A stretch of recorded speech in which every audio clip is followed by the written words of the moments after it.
Bonjour à vous et merci de nous retrouver sur Étincelle, la proclamation de l'Évangile.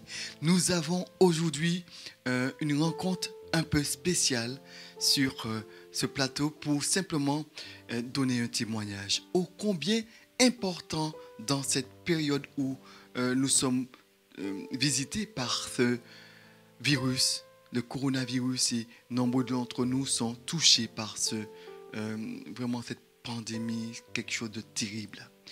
Je vous invite, avant d'aller plus loin, à la prière. Seigneur, nous sommes devant toi. Nous savons que c'est toi qui as créé le ciel, la terre et tout ce qui s'y trouve. Nous savons et nous le disons bien haut et bien fort que les hommes soignent. Mais c'est toi qui guéris. Alors Père, nous te prions au nom de Jésus de nous visiter. Nous te prions vraiment d'établir une haie autour de nous afin que toute arme forgée contre nous, que toute maladie soit rendue sans effet, éradiquée dans le nom de Jésus-Christ. Bénis ce moment et ce que nous allons partager afin qu'il soit une bénédiction pour tous ceux qui nous écoutent. Nous t'avons prié au nom de Jésus-Christ. Amen. Je m'adresse à toi ce matin parce que je voudrais vraiment t'encourager par ce témoignage. C'est quelque chose de précis que j'ai pu vivre et que je voudrais partager avec toi parce que si le Seigneur m'a fait du bien, je voudrais aussi qu'il puisse te faire du bien. Alors, pour ce faire, je voudrais simplement te dire ce qui s'est produit. Ma famille a été touché par le coronavirus. J'ai eu un frère, un grand frère à moi, que nous avons, qui ici à Martinique, qui a été touché par le coronavirus. Il est resté une semaine, il avait la perte d'appétit, il mangeait plus grand-chose. Il avait aussi des nausées, des maux de tête très importants. Et il avait mal au dos, il avait vraiment beaucoup de symptômes de ce genre. Et voilà-t-il pas que on l'a traité avec tout ce qui était à la maison, tout ce que nous avions. Et ne voilà-t-il pas que ma sœur qui s'occupait de lui avait donné tout ce qui était des vitamines, tout ce qui était nécessaire pour son rétablissement qu'elle connaissait. Mais sa santé se dégradait jour après jour. Alors, nous avons appelé les urgences et quand ils sont venus le chercher, ils ont vu en effet que son taux d'oxygène était déjà très bas et ils l'ont tout de suite mis sous oxygène et ils sont partis avec lui. Le Seigneur l'a visité à l'hôpital et il a été rétabli. Mais voit-il pas que ma sœur qui s'occupait de lui a elle aussi eu le virus de coronavirus. Elle a eu le coronavirus, elle, son mari et ses enfants.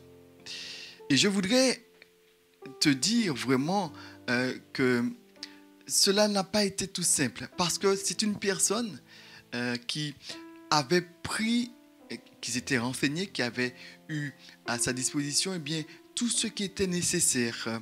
Il était question de traitements naturels qu'on pouvait avoir, prendre du zinc, prendre du miel, prendre tout ce qu'elle avait, parce qu'il y avait toute une liste.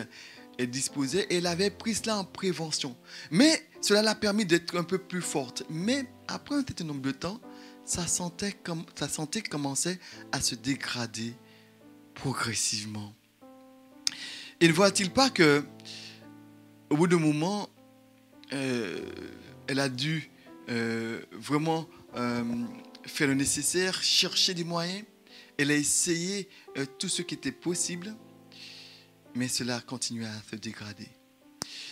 J'ai eu une personne qui a su que ma famille était touchée par le coronavirus, qui est dans le domaine médical, et qui s'est rapproché de moi et qui m'a rapporté ceci, que je voudrais partager avec vous. Cette plante,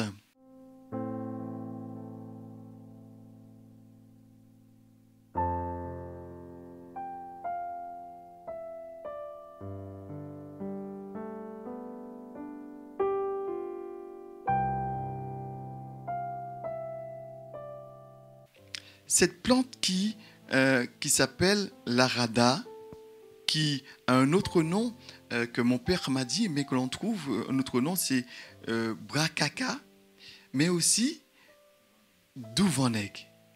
Cette plante que l'on trouve dans nos jardins, en tout cas, qui un peu partout, souvent sous les manguiers, on le retrouve. Cette plante qui est l'arada, eh bien, cette personne m'a ramené cette plante. Et quand elle m'a ramené cette plante,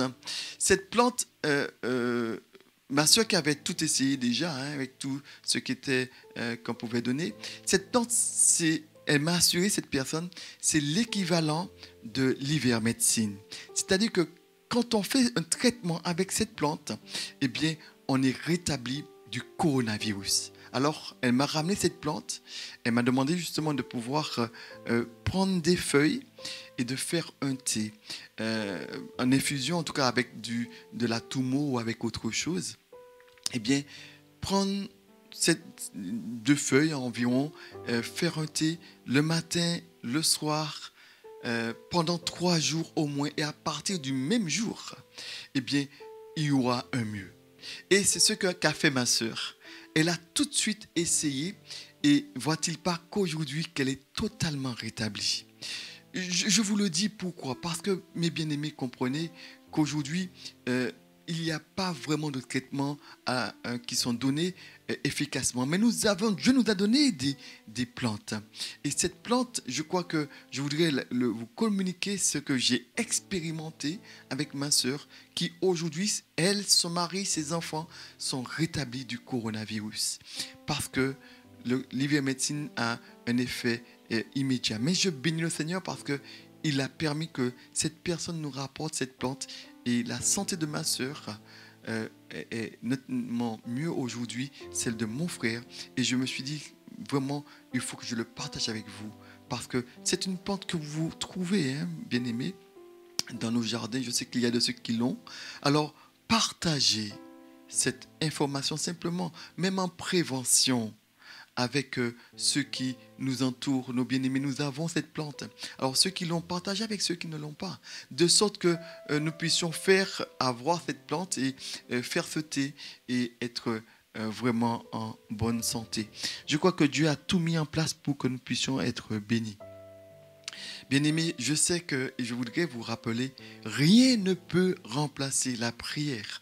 Notre Dieu sait toutes choses. Et je voudrais vraiment que nous soyons encouragés. C'est pourquoi je vous invite simplement à écouter ces quelques versets que nous avons dans le psaume 91 qui dit ceci. Et le psalmiste pouvait dire au verset 1er, « Celui qui demeure sous l'abri du Très-Haut repose à l'ombre du Tout-Puissant. » Et il est dit ceci au verset 5, « Tu ne craindras ni les terreaux de la nuit, ni la flèche qui vole de jour, ni la peste qui marche dans les ténèbres, ni la contagion qui frappe en plein midi.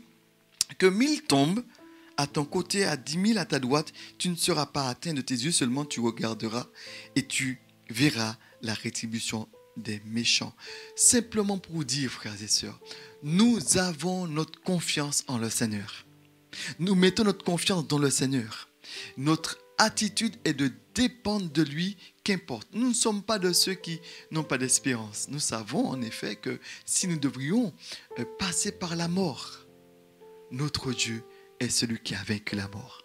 Et simplement pour nous dire, frères et sœurs, et c'est vrai qu'il y a eu beaucoup dans mon quartier, le quartier dans lequel j'ai grandi, et bien qui sont décédés aujourd'hui, mais je crois que notre Dieu est celui qui peut prendre soin de nous. Alors, bien-aimés, partagez cette information avec ceux qui n'ont peut-être pas, en tout cas, les moyens que nous disposons. Passons et donnons-leur ce petit élément. Et surtout, nos bien-aimés qui sont âgés, qui sont plus fragiles à cela, eh bien, protégeons-les et donnons-leur la possibilité de pouvoir lutter contre ce coronavirus. Que Dieu nous bénisse et nous fasse un grand bien. Je voudrais vraiment que tu sois encouragé. Notre Dieu prend soin de nous. Alors, partage cela avec ceux qui t'entourent et que Dieu nous garde notre famille, nos bien-aimés, l'Église soit protégée par notre Seigneur. Que Dieu te bénisse et à très bientôt. Au revoir.